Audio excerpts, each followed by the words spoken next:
right? Like an intriguing question here was when I get here and I quite can't manage to get this foot on the inside like that, right? Because then I can get my leg drag. Let's say this guy is very good hooking with the foot, right? Like Mikey Musumeci, he's very good at using his toes as gripping, right? So when he's playing guard, he uses the toes to grip. Let's say, come on top here real quick. You guys watch his European run that he did. You can stay just in front of me. Yeah.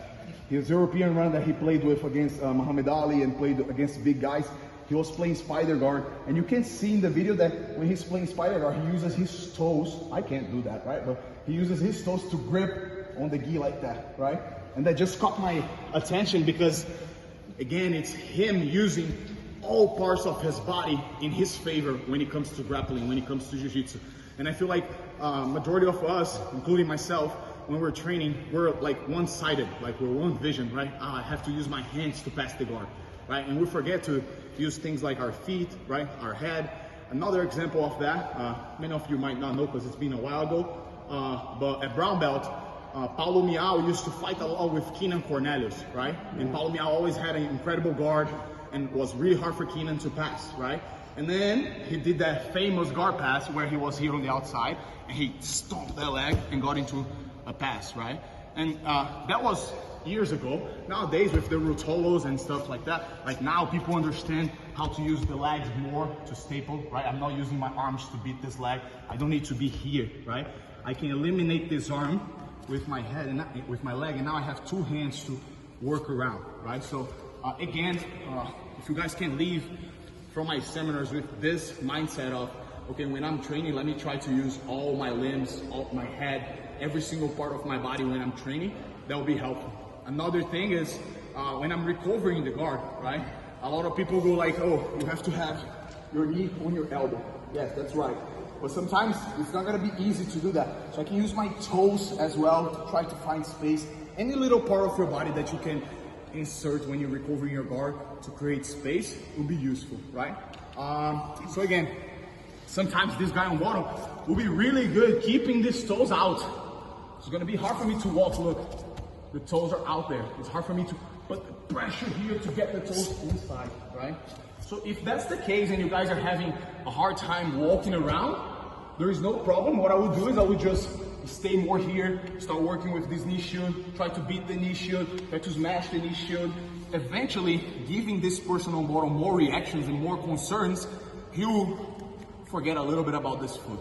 Right now, you guys are probably having issues with this foot here because this person knows that when you guys are walking, that's the way to block the leg drag. But in reality, if this guy stays very focused on this foot here, he's gonna expose all their stuff, right? And I can pass with other styles, okay? But right now, let's take a look at the first leg lock that I wanna show to you guys, right? Which is from that position when I achieved the leg drag. I actually did that position very recent in one of the ADCC Opens that I competed, and it's really strong. Like when you achieve that position, because I'm on a top position and I'm dropping level into a ground position, I have a lot of leverage with me. So it's a good braking mechanic. Like you don't need to do much. Just by falling on the ground, this guy will feel a lot, okay? So I want the person on bottom, when the person on top is applying the inside heel hook, I want you guys to try to lift your hips a little bit, right? So you don't get hurt. The person on top as well, if you can alleviate the way you drop on the ground. I don't want nobody dropping really fast on the ground because it might hurt your partner and nobody wants to get hurt in this week, okay? So again, we're gonna do the same exactly thing. I'm gonna be here, okay? Control in the back, I go to the pocket. To get this foot out of your way, the best way to do it is by lowering your head and lowering your hand, right?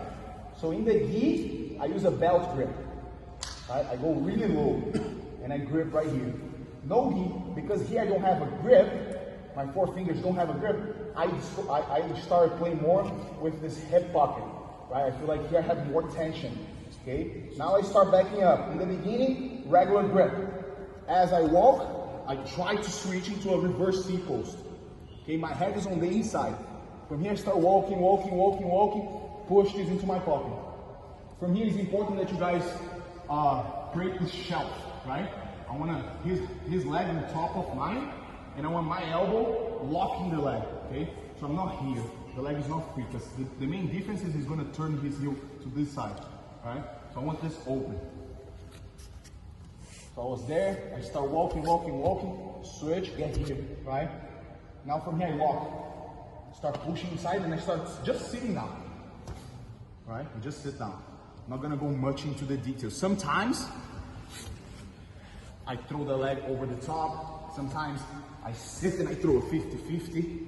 There is many leg entanglements you guys can use, right?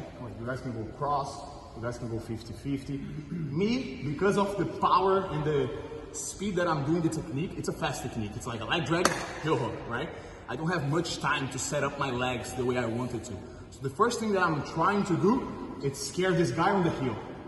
Then I'm gonna have a big reaction from him, which usually is gonna be hips go up in the air. And then that allows me to lock my legs after, right? So